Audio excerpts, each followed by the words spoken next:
صحیح. السلام علیکم ورحمۃ اللہ وبرکاتہ. نحمده ونصلي على رسول الكريم. اما بعد فاعوذ بالله من الشيطان الرجيم.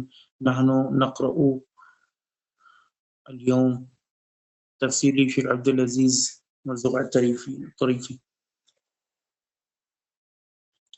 شیخ عبد العزیز طریفی کی تفسیر سے آج ہم صفحہ نمبر 36 سے شروع کر رہے ہیں. اس میں جواز استعمال القیاس، کہ قیاس کے استعمال کا جواز.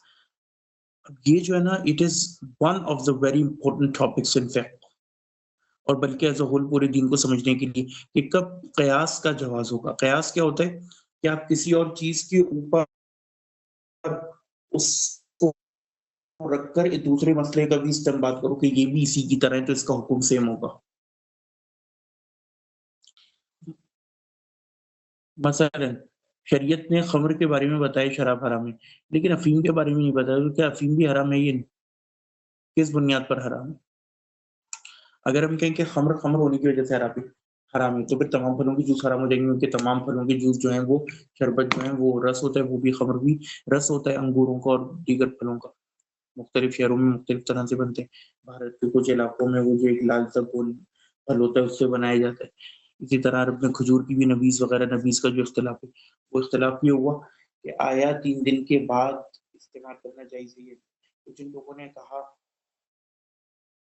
جو پھلوں کا جوس ہی، انہوں نے کہا کہ 3 دن کے بعد بھی کرو. جنہوں نے کہا کہ نہیں، اس کے اندر سکر پیدا ہو جاتا ہے، انہوں نے کہا کہ 3 دن کے بعد استعمال کرنا جائز ہے، کیونکہ اس کے اندر سکر پیدا ہو. قیاس میں علت ڈھونڈی جاتی ہے. سب سے پہلے علت کیا ہوتی ہے؟ وہ وجہ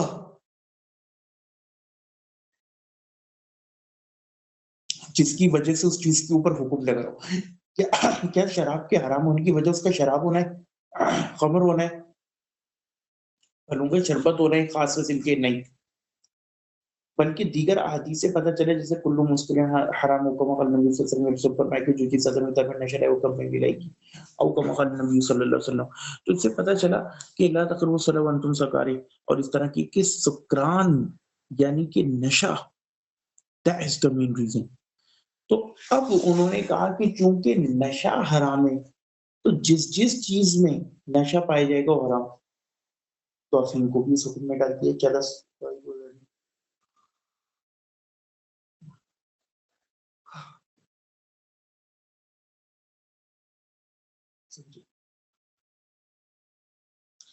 اب سین یہ ہے کہ کیا شریعت میں جواز ہے قیاس کا، یعنی یہ یہاں بیان کریں گے، اور کچھ اور دیگر اس سے متعلق قواعد بھی.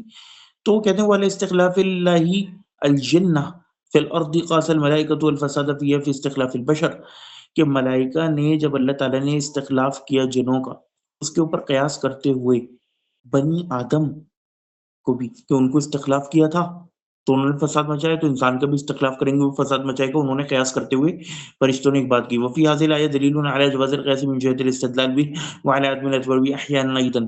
وہ کہتے ہیں اس آیت کے اندر یہ دلیل ہے، جواز ہے قیاس کرنے پر من جہت الاستدلال، اگر اس سے استدلال کرتے ہوئے قیاس کیا جائے، صرف ایسی ہوائی قیاس نہیں، ایک باقاعدہ قیاس، کوئی وجہ ہو، علت ہو، ورنہ قیاس آرائیاں تو لوگ کچھ بھی تکا مار دو. وعلیٰ عدم اعتبار بھی احیانا، اور کبھی کبھار اس پر عدم اعتبار بھی، یعنی کہ اس کا اعتبار نہ کرنا. اعتبار نہ کرنے کی چیز اور اس کا رد کرنے کی الگ چیز ہے. جواز ثابت ہو گیا، قیاس ثابت ہو گیا، لیکن اس کا اعتبار نہیں کر رہے کسی وجہ سے. that is a separate thing. یہ وہ شیء مختلف، یہ ایک الگ چیز ہے. ٹھیک ہے. اما جوازہ، جی قاسا یقوسو، یقیسو، یہ نکلا ہے اس سے to major,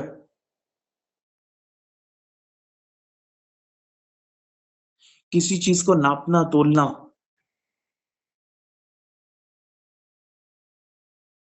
Did you get it؟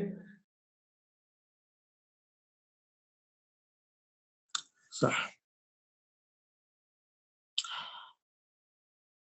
اما جوازہ، وہ کہتے ہیں جہاں تک اس کے جواز کا تعلق ہے، فحیث قاست الملائکۃ امر بنی آدم علی امر الجن فی الفساد، وہ کہتے ہیں کہ جہاں تک اس کی جواز کا تعلق ہے کہ قیاس کرنا جائز ہے، تو ملائکہ نے قیاس کیا بنی آدم کے معاملے کو جنات کے معاملے پر، فساد کے معاملے میں. للعلہ بینہما وہی الاستخلاف، کیونکہ ان دونوں کے اندر ایک علت پائی جاتی تھی کامن. اس علت جیسے ہم نے کہا کہ شراب یا کسی بھی ایسی چیز میں نشہ علت ہے، تو جس بھی چیز میں نشہ پایا جائے گا چاہے اس کا نام شراب نہ بھی ہو تو وہ حرام ہو. اب کھجور کی جوس ہے، اگر اس کے اندر نشہ پیدا ہو جائے تو ایون اٹس حلال فروٹ کا جوس ہے وہ حلال لیکن حرام بعد ذلك بعد میں حرام ہو جائے گا نشہ آنے کے بعد. وہ تو فرشتوں نے کیا کہا کہ استخلاف ان کے نزدیک علت تھی، یعنی کہ کسی کو بھی اگر آپ استخلاف بخشیں گے تو وہ آؤٹ ہو جائے گا پاور دیکھتے ہی، اور یہ دنیا میں ہو بھی رہے. جس کے پاس ذرا سا پیسہ پاور آ جائے وہ آؤٹ ہو جاتا ہے. وہ اما عدم الاعتبار بھی مع جوازی ہی، یہ ایک لفظ جو ہے نا بہت مہتوپورن ہے پڑھنے کے اعتبار سے، کہ انہوں نے کیا کچھ، یعنی ہمارے بر صغیر میں تو لوگوں کو مینٹل لیول ہی نہیں کہ ان چیزوں کو سمجھے. وَأَمَّا عَدَمُ الْاعْتِبَارِ بِهِ مَعَ جَوَازِهِ، اس کے جواز کے ساتھ اس کا عدم اعتبار. فَإِنَّ اللَّهَ مَا رَدَّ ماضی کو رد کرنے کے لیے نا پہلے ماضی کو ما کا لفظ استعمال ہوتا ہے. ما شریبا، ما طعیما، ما کتبا، ما ذهبا، ہکذا. تو ما رد اللہ، ما رد قول الملائکہ، وَإِنَّ اللَّهَ ما رد قول الملائکہ، اللہ نے رد نہیں کیا قول ملائکہ کو فی قیاسہم، ان کے قیاس میں. یعنی اللہ نے نہیں کہا کہ تم نے غلط قیاس کیا. وَإِنَّمَا بَيَّنَ عَدْمَ الْاعْتِبَارِ بِهِ لِعِلَّةٍ وَحِکمَةٍ غَائِبَةٍ تلیق بعلم اللہ، بلکہ اللہ نے عدم اعتبار کیا صرف ان کے اس قیاس پر، قیاس کا اعتبار نہیں کیا، کیونکہ ایک اور علت اور حکمت تھی جو اللہ کے علم کو لائق ہے، جو اللہ جانتا تھا، جس کی وجہ سے وَتَقْصُرُ عَنْهَا مُدَارِكُ الْمَلَائِكَةِ، اور ملائکہ اس کے استدراک سے، تدارک سے، ادراک سے قاصر تھے. couldn't reach that level. وہی الفارق الذی یمنع اعتبار القیاس، اور یہی وہ حد فاصل تھی، وہ حکمت، وہ علت جو اللہ کو صرف معلوم تھی کہ جس نے روک دیا قیاس کا اعتبار کرنے سے، قیاس کا اعتبار کرنے سے. آپ کوئی بھی بات کرو ٹھیک ہے، لیکن اب میں اس کا اعتبار کروں نہ کروں یہ ایک سیکنڈ چیز ہے. یا آپ ایک بات کرو، ہو سکتا ہو بالکل سچی ہو، لیکن اب میں اس کا اعتبار نہ کروں، یعنی آپ کہو کہ یار حیدرآباد چلتے ہیں بالباس، حافلہ سے، اب یہ صحیح بات ہے اور حافلہ سے جانا بھی چاہیے، لیکن اب ایک دوسری علت ہے. وہ علت کیا ہے جس کی وجہ سے میں اب آپ کی اس بات کا اعتبار نہیں کر رہا؟ وہ علت یہ ہے کہ میں کہوں کہ یار آج کل جو ہے وہ فوگ پھیلی ہوئی ہے، اسموگ، آج صبح بھی بہت تھی، تو بلکہ دوپہر تک رہی، کھانسی آنسی بھی ہوگی. تو میں کہوں کہ یار اسموگ کے کارن you can not go to Hyderabad بالحافلہ، ایکسیڈنٹ ہو جائے گا. وہ خطیر کتنا، اٹ از ڈینجرس. دیکھو اتنے سے پہ کتنا ٹائم لگ گیا، 2 پیراگراف. قاعدۃ درء المفاسد. اب ہم ایک اور قاعدہ ڈسکس کرنے والے ہیں یہاں پر. اصل میں سروج حیدر تم نے جو ہے نا یہ بہت مشکل کتاب، ایک اور بھی تو امام کا جملہ تھا جس میں وہ کہتا تھا کہ کسی چیز کو ہیوی شو کرانے کے لیے کہ بہت ہمارے اوپر مشکل ہو گئی ہے، چیلنجنگ، ہاں ادیم کا تھا غالباً، چیلنجنگ سچویشن ہو گئی، سمجھے، چیلنجنگ. اب مزہ نہیں آتا کیونکہ دیکھو جب تک پہنچا نہ دوں نقطہ، سمجھے. اب یہ جو اگلا آ رہا ہے قاعدہ، قاعدۃ درء المفاسد، it is so important. How can we leave it, کیف احنا ترکنا، اخبرنی عن ذلك، بتائیے.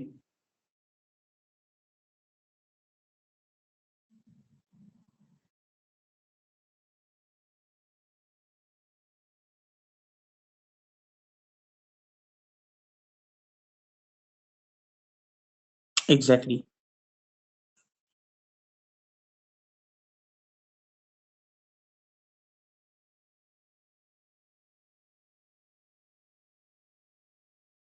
ہاں، اور یہ کہ قیاس جائز ہے، سب سے بڑی بات، کیونکہ جو کچھ ظاہری ہے نا جیسے علامہ ابن اعظم ظاہری وغیرہ، وہ قیاس کو جائز نہیں سمجھتے. اسی طرح ہمارے بعض ماڈرن خاص طور پہ ہند پاکستان کی، اپنے وقتوں پر قیاس کو اہل دین جائز کر لیتے ہیں اور باقی وقتوں پر چھڑ دیتے ہیں. تو یہ ایک بڑی مہتوپورن یعنی امپورٹنٹ چیز ہے کہ کیا قیاس کا اعتبار کیا جائے گا یا نہیں، سمجھے؟ اور اگر کیا جائے گا تو کب کیا جائے گا. اچھا مجھے ایک بات بتاؤ،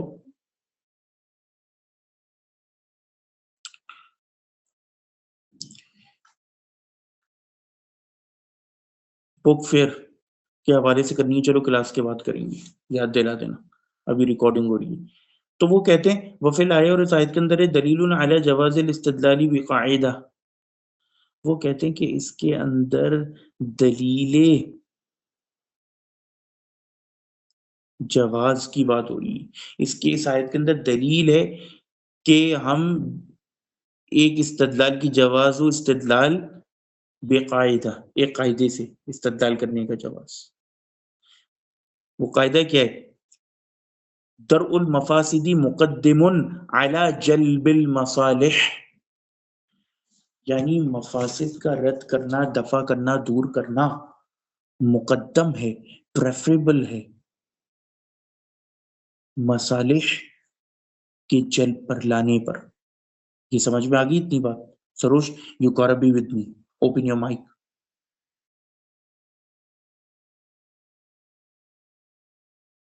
آسان اردو کیا ہوتی ہے؟ اچھا چلو، فساد کا دور کرنا کسی مصلحت کا لحاظ کرنے سے زیادہ ضروری یا اہم ہے.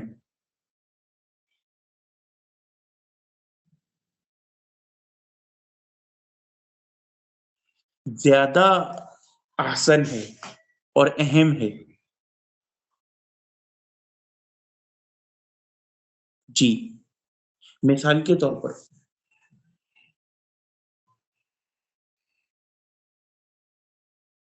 مصلحت یہ ہے کہ بھائی اگر آپ کی اولاد بدتمیز ہو تھوڑی، آپ بیوی بدتمیز ہو، آپ تھوڑا صبر کر لو. کس لیے؟ کہ یار مصلحت یہ کہ گھر جڑا رہے، سمجھ رہے ہو، گھر چلتا رہے، چل رہی ہے کہانی، بچے ڈسٹرب نہ ہوں گے، مصلحت ہے، بچوں کی پرورش ہو جائے گی اور نہ ماں کے بغیر بالکل آوارہ ہو جائیں گے. لیکن اب آپ یہ دیکھو کہ اس ماں نے یہ کام شروع کرتی ہیں کہ راتوں کو بوائے فرینڈ آ رہے ہیں گھر میں، آپ کی غیر موجودگی میں جب آپ کی نائٹ ڈیوٹی ہوتی ہے، غیر مرد آ رہے ہیں، یا اس طرح کی دیگر کام، یا وہ بیٹھ کے شرابیں پی لی گھر میں، اب بچے اور بگڑیں گے. اب مسئلہ یہ کہ فساد زیادہ ہو گیا ہے، مصلحت سے اوپر چلے گئی یہ بات، تو اب آپ اس کو طلاق دے کے فارغ کرو گے، سمجھے؟ کیونکہ ہے ہاں، کیونکہ فساد کا دور کرنا زیادہ ضروری ہے یہ کہ مصلحت. ہاں اگر کیا کہتے ہیں تھوڑا بہت برائی ہو لیکن مصلحت زیادہ بڑی ہو، پھر یہ کہ آپ مصلحتاً بہت سی چیزیں برداشت کرتے ہو، جیسے رسول اللہ تھے ہیں. جی جی جی جی جی جی.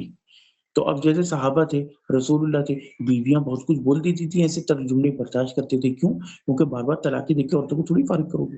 حضرت عمر سے ان کی بیوی بہت کچھ بول دیتی تھی، مدینہ آنے کے بعد ویسے صحابہ دب گئے تھے. جو حضرت عمر کہتے کہ مدینہ کی عورتیں، مدنی عورتیں جو ہیں یہ بڑی جری ہوتی ہیں، قریشیوں کو تو ہم دبا کے رکھتے تھے اور ہماری عورتیں بھی ان کو دیکھ کے بگڑ گئی ہیں. اچھا، تو اب یہ قاعدہ ہے، تو یہ قاعدہ بھی شاید سے نکلا. کیسے؟ وَعَلَىٰ عَدْمِ الْاعْتِبَارِ بِهَا فِي بَعْضِ الْمَوَاضِعِ، اور اس سے یہ بھی پتہ چلا کہ کبھی کبھار فساد کا اعتبار نہیں کیا جائے گا، لِعِلَّ أَقْوَىٰ فِي الْمَصْلِحَةِ، کیونکہ مصلحت میں اتنی بڑی علت ہوگی. وہی جو بات میں نے آپ کو کہی کہ یہ نہیں کہ ذرا سا بھی، کیونکہ یہاں تو آئے کہ درء المفاسد، کہ فساد کا دفع کرنا، فساد چھوٹا ہو بڑا ہو. لیکن نہیں، کبھی کبھار مصلحت اتنی بڑی ہوتی ہے کہ چھوٹے موٹے مفاسد کو آپ کو چھٹنا پڑتا ہے. اما الاستدلال بها على جواز هذه القاعدہ، وہ کہتے ہیں جہاں تک استدلال کا تعلق ہے اس قاعدے کی جواز کی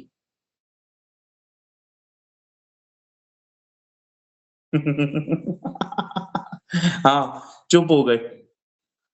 ایک بڑی مصلحت کے کارن کہ یار فساد پھیلے گا، تو چپ رہنے میں انہوں نے مصلحت جانی فساد سے بچنے کے لیے۔ بیسیکلی انہوں نے بھی یہ قاعدہ اپلائی کیا کہ فساد ہو جائے گا، فساد کو دور کرو، مصلحت کے تحت چپ ہو گئے۔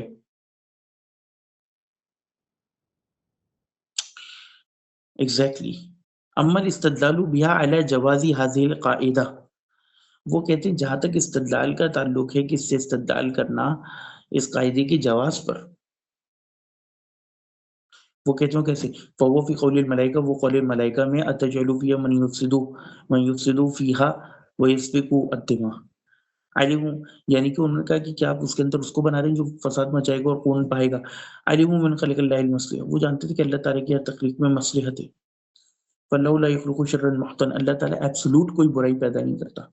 وَلَا شَرًّا غَالِبًا سُبْحَانَهُ، نہ اللہ تعالیٰ کوئی شر پیدا کرتا ہے جو اغلبی طور پر، غالب طور پر شر ہوتا ہے۔ وَيَعْلَمُونَ مِنْ حَالِ الْمُسْتَخْلِفِينَ فِي الْفَسَادِ فِي الْأَرْضِ، اور وہ یہ بھی جانتے تھے کہ اس سے پہلے جو جن تھے یعنی جن، ان کا جب استخلاف کیا تھا زمین میں تو کیا ہوا؟ فَاسْتَشْكَلُوا ذَلِكَ، تو ان کے اوپر یہ مشکل ہوا، یعنی وہ ان تین چار چیزوں کو بٹھا نہیں پائے ایک ساتھ، کہ وہ جانتے تھے کہ یار فساد بھی ہوا، اب یہ فساد، اور وہ یہ بھی جانتے تھے کہ اللہ تعالیٰ میں کوئی بری چیز ایبسولوٹ پیدا نہیں کرتا، دونوں کو کیسے بٹھائیں؟ اور وہ یہ بھی جانتے تھے کہ بھئی مصلحت اگر ہو اور سامنے فساد ہو تو فساد کو دفع کرنا ضروری ہے۔ فاستفهموا من الله سبحانه عن تقديم المصلحة الغائبة عنهم على تلك المصلحة الظاهرة لهم، تو اس لیے انہوں نے استفہام کیا۔ استفہام کا کیا مطلب ہوتا ہے؟ فہم کے لیے، فہم حاصل کرنے کے لیے سوال کرنا۔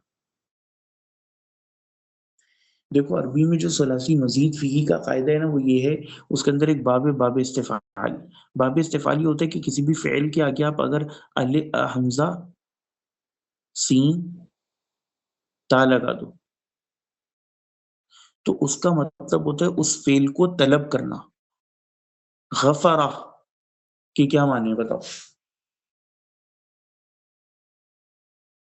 نہیں، اس نے معاف کر دیا۔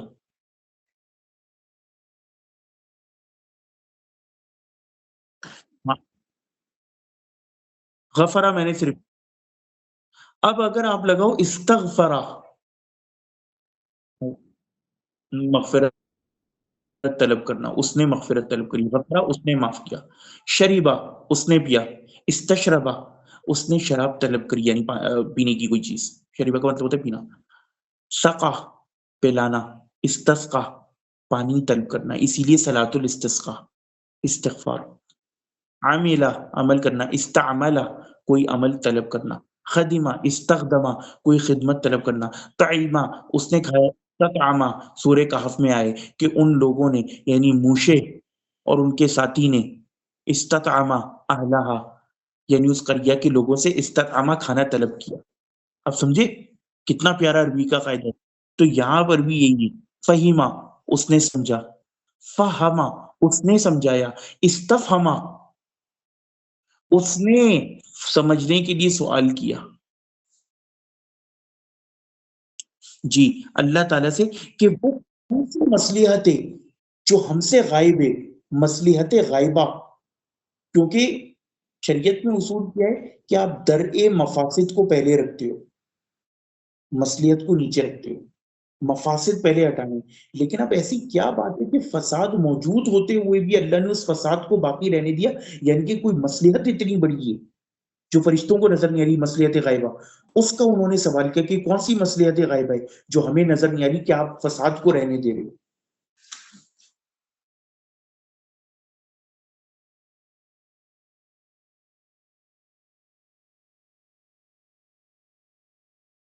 ایگزیکٹلی، لیکن اب دیکھو وہی بات ہے نا، جو بندہ علم حاصل نہیں کرتا نا اسے چیزیں پتہ نہیں ہوتی۔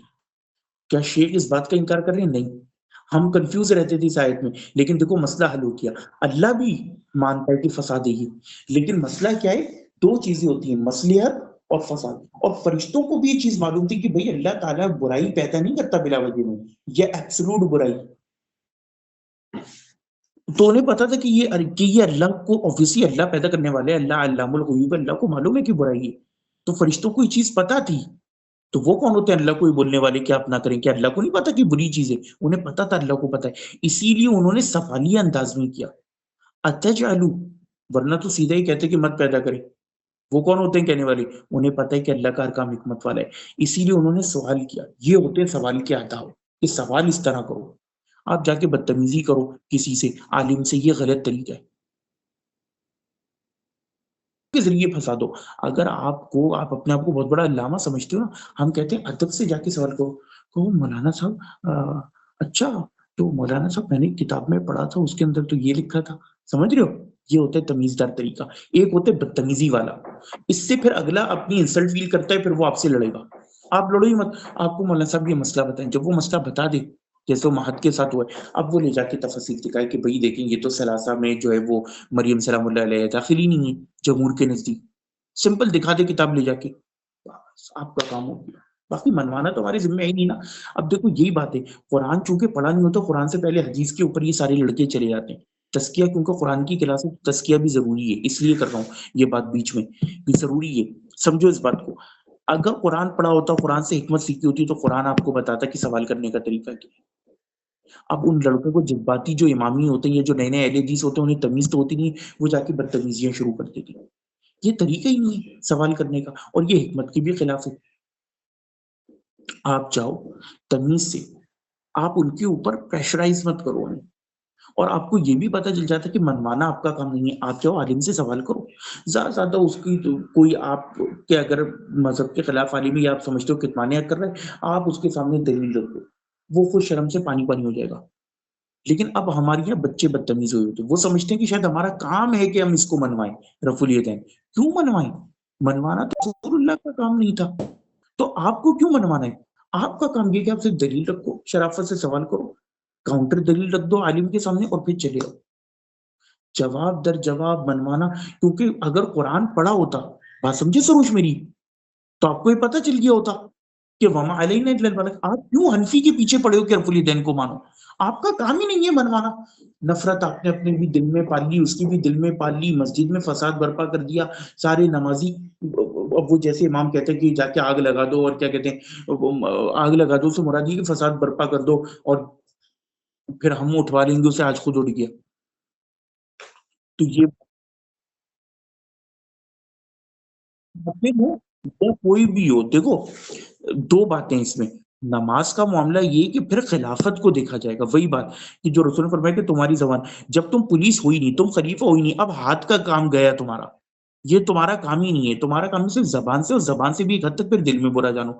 درجے ہوتے ہیں نا، درجے ہوتے ہیں، ایک قاضی کا درجہ ہوتا ہے، ایک پولیس کا شعبہ ہوتا ہے شرطا کا، وہ یہ کام کرے گا، اپلیکیشن کرے گا، اور پھر زبان میں بھی وہی بات آ جاتی ہے کہ ادعو الی سبیل ربک بالحکمۃ والموعظۃ الحسنہ۔ تو یہ کفار مسلمان سب کو شامل ہے، کیونکہ مسلمان کو بھی آپ دعوت دے رہے ہو نا، امر بالمعروف و نہی عن المنکر، تو آسان طریقے سے دینی ہے۔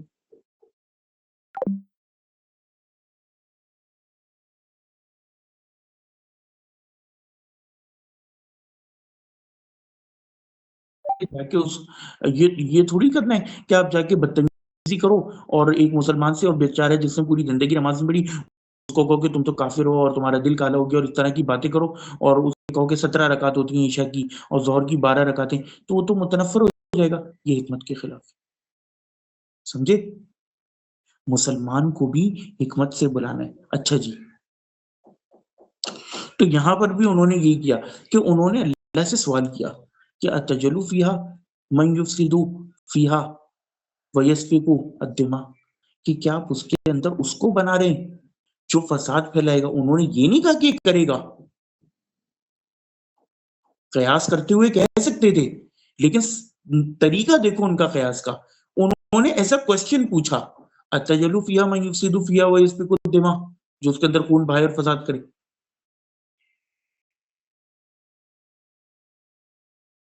یعنی کہ وہ یہ جاننا چاہ رہے تھے کہ آخر یہ کون سی ایسی مصلحت ہے جو اتنی بڑی ہے کہ اللہ تعالیٰ ایک فساد کو بھی ہونے دے رہے۔ پوائنٹ سمجھے سروش؟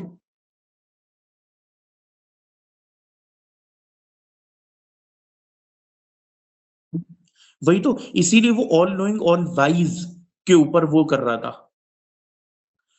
تو شریعت کا قانون کیا ہے کہ فساد کو دور کرنا زیادہ ضروری ہے مصلحت سے، لیکن کبھی کبھار مصلحت اتنی بڑی ہو جاتی ہے کہ ہم فساد برداشت کرتے ہیں، اور اس میں وہی مثال، اور یاد رکھو جاوید اختر اس مثال پہ نا کیونکہ وہ تو ہے ہی جاہل، اسے تو کنٹینجنسی کا مطلب نہیں پتا، بار بار پوچھ رہا تھا، 4 بار بتانے پہ بھی پتہ نہیں چلا، اس پہ وہ جو ہے نا بالکل جسے کہتے ہیں کہ ذلیل ہو گیا تھا اس ایگزامپل پہ جو اس نے دی تھی کہ بچے کو اگر ٹیکا لگایا جائے، اب بچہ روتا ہے، آپ اسپتالوں میں جاؤ، ماں باپ کے دل پسیج جاتے ہیں، اسی طرح اگر آپ ڈاکٹروں کو کبھی دیکھ لو نا کہ وہ کس طرح ہڈی ٹوٹے والے کا آپریشن کر رہے ہوتے ہیں اور کس طرح ہڈی کو جھٹکے مارتے ہیں، اور جو کچھ آپریشن تھیٹر میں ہوتا ہے، ہم لوگ تو جانتے ہیں، ہم ڈاکٹر ہم نے دیکھا ہے، آپ کا دل ہل جائے، لیکن مسئلہ کیا ہوتا ہے، ایک مصلحت درکار ہوتی ہے جس کی وجہ سے اس فساد کو برداشت کیا جا رہا ہوتا ہے، سمجھے؟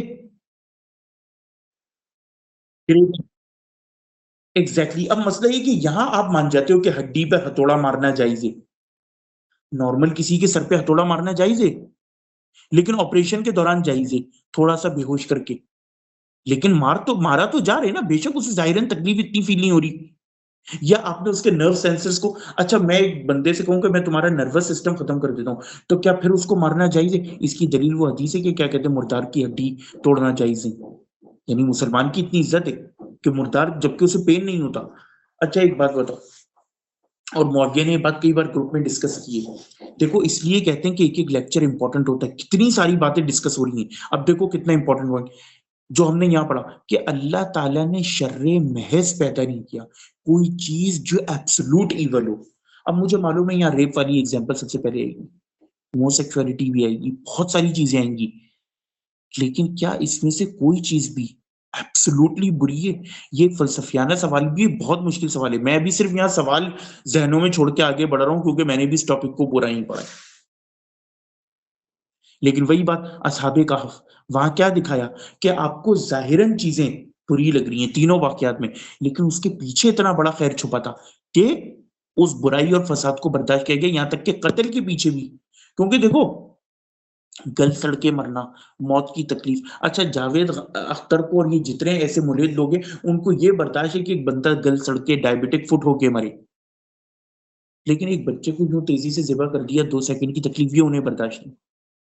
بھائی بوم کیا، بوم جب آ کے پھٹتا ہے نا 3 سیکنڈ کی بھی تکلیف نہیں ہوتی، آپ ختم ہو جاتے ہو، بجائے اس کے ایک بندہ آپ کو 10 فائریں مارے، کیا ہوا، ختم ہو گیا، باقی زمین میں بھی جا کے گلنا تھا، فرق یہ ہے کہ وہ بم کا پھٹا ہوا بچہ آپ کے سامنے گل سڑ گیا۔ مجھے معلوم ہے باتیں تھوڑی سی عجیب لگ رہی ہوں گی، میں اپنے ساتھ کبھی نہیں چاہوں گا، لیکن یہ ابھی ہم بات کر رہے ہیں بالکل ایک ایبسولوٹ لیول پہ جو حقیقت پر آدھارت ہے، میں بھی قبر کے اندر جاؤں گا تو گلوں گا سڑوں گا، تو اگر میری وہی لائف باہر سڑ رہی ہو سب کے سامنے کیا فرق ہے؟ سڑے کی اندر بھی، اگر آپ 3 دن بعد کسی کی بھی لاش کھول کے دیکھو، 4 دن کے بعد، ہفتے کے بعد، پھٹی گیس بدبو جیسے جانوروں کی پڑی ہوتی ہے کبھی کبھار، تو سوال یہ پیدا ہوتا ہے کہ وہی چیز باہر ہو گئی، لیکن اس کے پیچھے کتنی بڑی حکمت ہے کہ وہ بچہ کفر و اسلام کی آزمائش سے نہیں گزرا، وہ بھی مومن یعنی جنت میں جائے گا، اور اس کے ماتا پتا کو اس کا اجر ملے گا اور وہ کافر بننے سے رک گئے،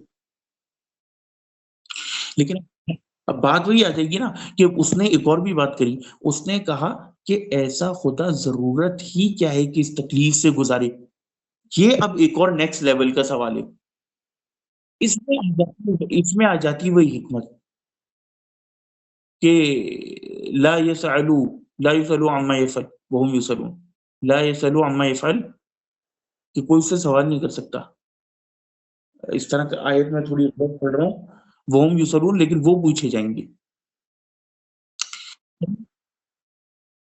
نہیں ایبسولوٹ اس پر بھی ہم دیں گے، دیکھو ایک ٹائیگر ہے، ٹائیگر اگر آ کے ایک بکری کے بچے کو مار دے اور بکری کو بھی مار دے پھر بکرے کو بھی مار دے، پوری فیملی اس نے نسل تباہ کر دی، کتنا ظلم کیا بکری کے ساتھ، اب بکری بیٹھ کے کہے بکری کا کہ ایک دوسری بکری کہے کہ میں ایسے ٹائیگر کو نہیں مانتی جو سب کو قتل کر دے، تو کیا اس سے یہ ثابت ہوا کہ ٹائیگر موجود نہیں ہے؟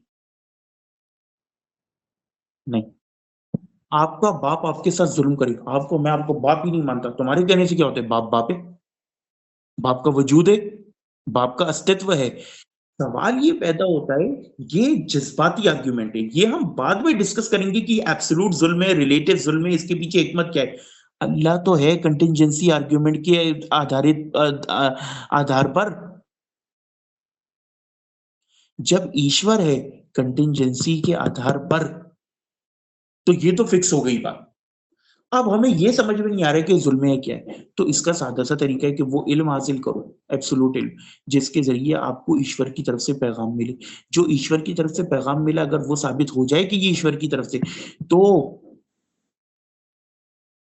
اب اس کے لیے وہی بات آ جائے گی کہ علم پراپت کرنے کے کون کون سے طریقے ہیں۔ اگر آپ کو صرف آنکھ ہے تو اندھا پھر کیسے یقین کرتا ہے کہ یہ پانی نہیں؟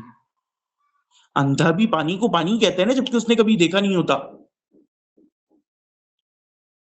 جو بچپن سے اندھا ہو، اس کا مطلب علم حاصل کرنے کے کچھ دوسرے طریقے بھی ہیں: سننا، ٹچ، محسوس کرنا، لوگوں کی گواہی، اور عقل، ڈیٹیکٹو ریزننگ۔ تو بالکل اسی طرح ہم وہ پہلے علم کا طریقہ کار ڈیسائیڈ کریں گے کہ جس کے ذریعے وہی کو ناپا جا سکتا ہے۔ یقیناً وہ بڑی اچھی اگزامپل دی تھی کہ میٹل ڈیٹیکٹر سے آپ قیامت تک پلاسٹک کو نہیں یا مٹی کو کیا کہتے ڈیٹیکٹ کر سکتے، ناپ سکتے۔ تو اسی طرح وہ علم ڈھونڈنا پڑے گا، وہ میزان۔ اب یہاں آپ کو غامدی کی ان کتابوں کا نام، جن کا نام میزان ہے، اس کی حکمت سمجھ میں آئے گی۔ اس میزان، مقیاس، آلے کو میجرمنٹ کے آپ کو ڈھونڈنا پڑے گا جو کہ خدا کی بھیجی ہوئی کتابوں کو ناپتا ہے۔ جب آپ نے وہ مقیاس اور میزان ڈھونڈ لیا، پھر آپ یہ دیکھو گے کہ بھگوت گیتا، رامائن، وید، قرآن، تورات، زبور، انجیل، دیگر کتب مذاہب کی، ان میں سے کون سی کتابیں جو اس ٹیسٹ کو پاس کرتی ہیں؟ جو پاس کر جائے وہ اللہ کی کتاب ہے، ایشور کی۔ اب اس کے اندر جو لکھا ہے اس کو ماننا پڑے گا، کیونکہ وہ ایشور کی طرف سے آ گئی، جس کو ہم نے پہلے ہی ثابت کر لیا کہ وہ ہے۔ اب اس کے اندر لکھا ہے کہ اللہ حکیم ہے، اور اسی کے اندر لکھا ہے کہ وَلَنَبْلُوَنَّكُمْ بِشَيْءٍ مِّنَ الْخَوْفِ، کہ میں تمہیں لازمی ہم ضرور، لام تاکید اور نون مشددہ۔ اب یہ صرف گرامر والا بندہ جانتا ہے، اس لیے کہتے ہیں علم علم اور علم۔